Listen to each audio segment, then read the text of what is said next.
इंसान की समझ देखो, अगर उसे जानवर बोलो तो नाराज़ होता है और शेर बोलो तो खुश हो जाता है, जबकि असल में तो दोनों ही जानवर हैं।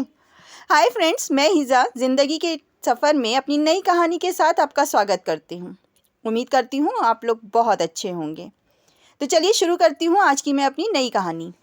ये कहानी है एक छोटे से बिजनेसमैन की, जिसकी एक छोटी सी फैमिली थी, जिसमें एक बेटा था, बेटी और वाइफ। बेटा ग्रेजुएशन कर रहा था, बेटी 12th कर रही थी और वाइफ हाउस वाइफ थी। सब कुछ बहुत अच्छा चल रहा था, एक खुशहाल फैमिली थी। लेकिन अचानक से पता नहीं क्यों इस दुकानदार को, एक छोटे से बिजनेसमैन को ये लगने लगा कि अगर वो नहीं होगा तो उसकी फैमिली बर्बाद हो जाएगी और उसके यहाँ जो लोग काम करते हैं उनकी भी फैमिली बर्बाद हो जाएगी, क्योंकि उन्हीं इसी की दुकान की वजह से उनका घर चल रहा है। ये ईगो, ये घमंड दिनों दिन उसका बढ़ता जा रहा था। उसको लगता था कि वो जो कह रहा है वो सब सही है, चाहे वो गलत हो या सही हो। चलते चलते ये बात काफ़ी आगे बढ़ गई थी।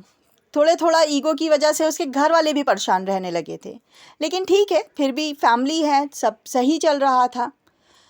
एक दिन उसकी दुकान पे एक बाबा आए और वो बाबा से बहुत इम्प्रेस हुआ।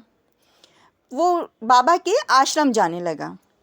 बातों बातों में उसने बाबा को बताया कि वो कितना इम्पोर्टेंट बंदा है अपनी फैमिली के लिए, अपनी दुकान के लिए और दुकान में काम करने वाले लोगों के लिए, कि अगर वो नहीं होगा तो ये सब लोग उसकी लाइफ के बिना या उसके बिना अधूरे हो जाएंगे, उनकी ज़िंदगी ख़त्म हो जाएगी। तो बाबा ने उसकी सारी बात सुनी और मुस्कुरा के कहा, क्या तुम जानना चाहते हो कि तुम कितने इम्पोर्टेंट हो इन सब लोगों के लिए? अब ये बंदे में तो बहुत ईगो आ गया था। इसने फ़ौरन हाँ कर दी कि हाँ हाँ बाबा, मैं जानना चाहता हूँ। तो बाबा बोले कि ठीक है, कल तुम अपने घर में ये बता कर आना कि तुम आश्रम आ रहे हो। तो बोला ठीक है बाबा। अगले दिन ये आश्रम चला गया। बाबा ने कहा कि अब तुम अगले 4 साल मेरे यहाँ ही रहोगे, अपने घर वालों से कोई कांटेक्ट नहीं करोगे, तो तुम्हें पता लग जाएगा कि तुम कितने इम्पोर्टेंट हो। ये बंदा थोड़ा सा भौचक्का हुआ, फिर इसने फ़ौरन हाँ कर दी, क्योंकि इसे पता था कि इसकी फैमिली तो सड़क पे आ जाएगी, वो दुकान और उस दुकान में काम करने वाले सब लोग बर्बाद हो जाएंगे। ईगो जो था इसके अंदर इतना, इसने हाँ कर दी। बाबा ने इसके घर में ये कहलवा दिया कि भाई जो मेरा भगत था, जो मेरे पास आता था, उसको आश्रम में शेर आया और उठा के ले गया। इसकी फैमिली में रोना पीटना मचा, घर वाले बहुत परेशान हुए। 8 दिन, 10 दिन, 15 दिन, जितने दिन जाते गए चीज़ें नॉर्मल होती चली गईं। जो हाउसवाइफ थी उसने वो दुकान को अपनी तरीके से बनाना संवारना शुरू कर दिया। दुकान पहले से अच्छी चलने लगी। बेटे ने ग्रेजुएशन कर लिया। ग्रेजुएशन करने के बाद उसने सरकारी नौकरी भी ज्वाइन कर ली, वहाँ पे वो एक अच्छा ऑफिसर बन गया। बेटी का भी ग्रेजुएशन कंप्लीट हो गया। माँ और बेटे ने मिलके उसकी एक बहुत अच्छी जगह शादी कर दी।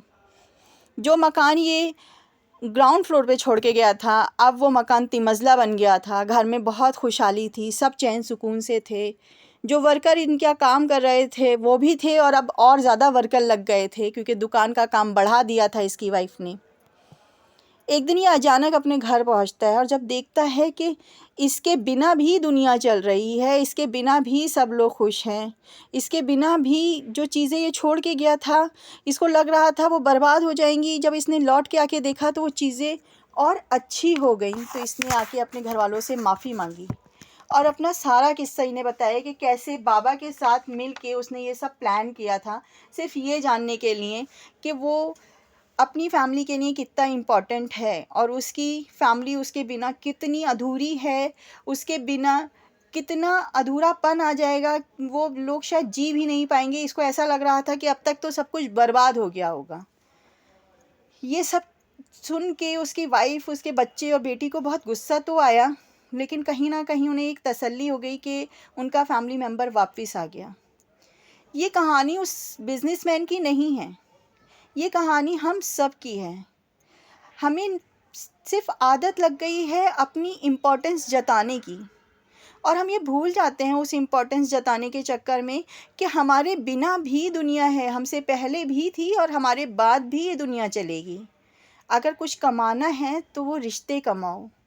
पैसा भी कमाना ज़रूरी है, मैं ऐसा नहीं कहती कि पैसा कमाना ज़रूरी नहीं है, लेकिन रिश्ते कमाना भी बहुत ज़रूरी हैं, क्योंकि उनके बिना अगर आप पैसा कमा भी लोगे ना तो खुशियाँ नहीं कमा पाओगे।